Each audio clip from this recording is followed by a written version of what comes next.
Alright, welcome back everybody.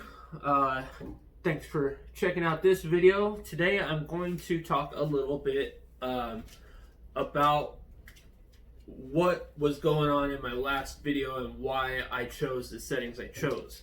Last video, if you haven't watched it yet, it's where I show how I use the easel software to design a Stratocaster style body for carving out on the X-Carve by Inventables. Now, I'm on quite a few groups on Facebook, and I'm trying to help answer some questions that I see kind of continuously pop up as far as speed rates, and a lot of complaints, or feed rates, not speed rates. Either way, I see a lot of complaints about how slow it is, how long it takes, and I want to address that because in my last video I did comment saying that my speeds are a lot faster than most people push their machines. I want to remind everybody, my X-Carve is completely 100% stock. There's no upgrades. It's the original belts that came with it, the original motors that came with it, stepper motors. Everything is how it came shipped from Inventables. So there's nothing upgraded to it. There are a lot of upgrades that you can do that will make the machine a bit of a higher quality, I guess. I don't even know if I could say that. It is going to improve some things like the rigidness of the machine. But today, like I said, I want to talk about why I chose the speeds to put in the cut settings that I did. And to do so, I'm going to actually talk mostly about a couple different size bits. The two most common bits that I use personally. First one is going to be 1/4 inch. That 1/4 inch bit is actually the one that I use most. This is a white side that you can get pretty much anywhere online. Type in white side in mills or white side router bits, and that'll get you pretty much where you need to be. But I also, every once in a while, if I'm in a bind and I can't find this, which has happened a few times because I don't always put them back in the right space, is also a 1/4 inch. And that's just a Ryobi bit from Home Depot. It's a straight, there's no upcut or downcut. It's just a straight router bit. And again, 1/4 inch. White side's 1/4 inch. The other most common one is a 1/8 inch bit. This one also a 2 flute, which means basically the flutes are cutting edges. So for instance, on this guy here, this straight cut, there's one cutting edge here, and as it spins around, it's got another cutting edge there. With this guy, I'm going to show you, there's only 2 cutting bits, or cutting edges. So again, this is also a 2 flute. This 1/8 is also a 2 flute. This guy I actually got from eBay. His seller name is Drillman1. I've gotten a ton of, not just this size, but a bunch of sizes. These 1/16 bits. Not really going to talk a whole lot about these today because the two that I'm talking about are kind of the most commonly used bits. But like I said, Drillman1 on eBay sells a ton of awesome bits. These things, I did have some of my original bits that I got with my machine from Inventables. I still have them. I don't use them anymore because they've either gotten dull really fast or they've broken. And most of the times that's because I was running way too slow of speeds on the machine. Now what that means when I'm saying I'm running too slow of speeds and it's gotten dull or broken, because of that, as my dog tries to take down my tripod. Anyway, the way that these work is they're spinning and they're supposed to be cutting small chips, not dust, not fine particles of wood. And each type of wood requires a different chip load. Now, a chip load, what that is when these are cutting, like I said, they're supposed to be cutting small chips of wood. Your chip load is the size of chip that it's cutting.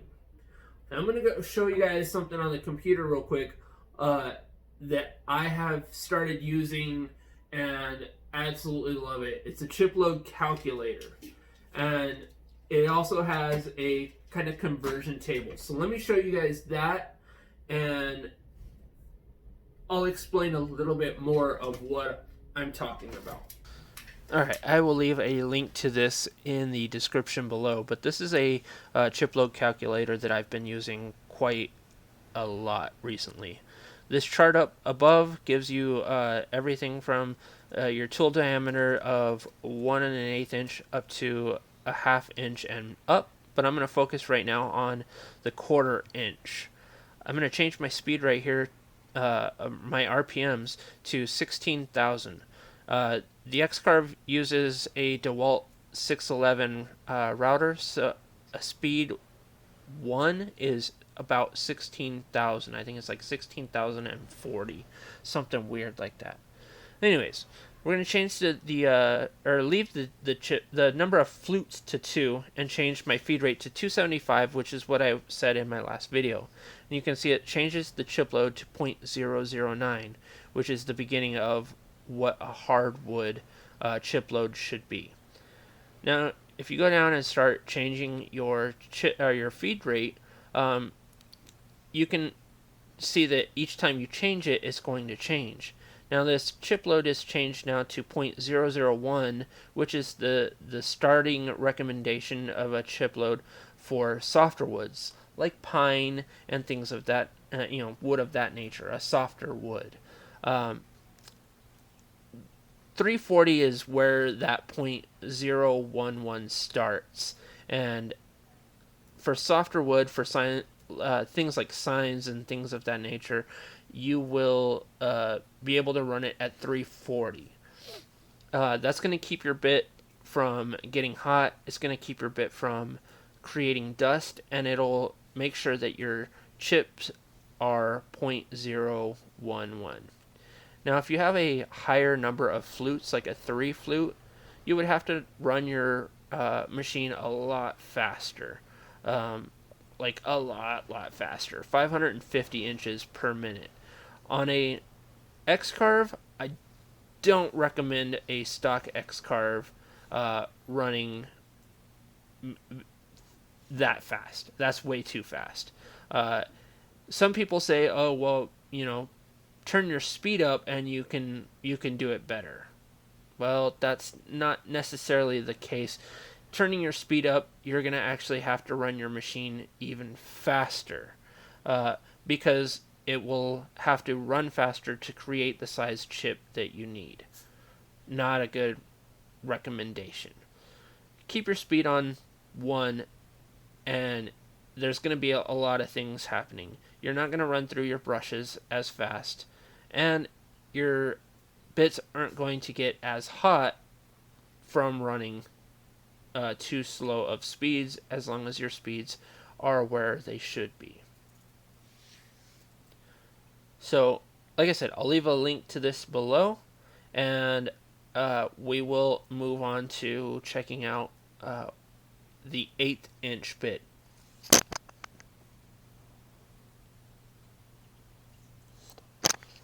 So with the 1/8 inch bit, actually, you're not going to change anything.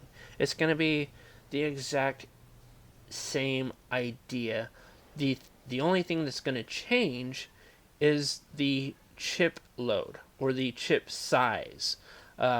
If you look, you can see they are much smaller chips because you have a much smaller bit or a much smaller cutting surface. So, like I said, all my bits are 2 flutes. I run them at 16,000 RPM. So we go through and we can now slow the feed rate down because we need a smaller chip. But that does not mean that it's going to be any different. The slower it is, is because of a smaller diameter bit. So 140, I believe it was 140 at 16,000 RPMs, 2 flutes, puts your chip load at 0.004. That's right in the middle of your hardwood. It's right in the middle, or it's at the beginning of the softwood, the beginning of MDF, in the middle of soft plastic, and it's at the high end of hard plastic. So at 140 inches per minute feed rate, with the DeWalt 611 router on speed 1 and a 2 flute bit, you can pretty much cut whatever you need to. Now, I know a lot of you are probably thinking, well, what about smaller bits? Or what about V-bits? Well, I will explain that and how this chart actually works. So, let me load that up on the screen. Alright, so this bottom paragraph down here, the chip load is a measurement of thickness of a material removed by each cutting edge during a cut. So this valuable piece of information can be used to calculate new setups. Calculation is as follows. Chip load equals the feed rate, or the inches per minute, divided by the RPM times the number of flutes. So the example chip load of 500 inches per minute divided by 15,000 RPM times 2 flutes means the chip load would be 0.017 of an inch. So what you would need to do in order to figure out your smaller bits is quite simple. Ask Jeeves. Okay, maybe not Jeeves, but Google. Google has a ton of information as far as chip loads and chip load calculators. Again, like I said, I'm going to leave a link to the one that I used in this video down below. But hopefully this video has helped kind of solve some mysteries as what speeds you should be running. If you have any questions, feel free to leave me a comment down below, and I will do my best to get you the answer. If I don't know it, I probably know someone who does. So like I said, leave me a comment. If you haven't liked and subscribed to the channel, do that as well, because as you can see, more videos are coming out quicker, and I'm going to be going through a whole bunch of different topics as far as building guitars, but also some kind of weird, interesting topics like today, chip loads and chip load calculators.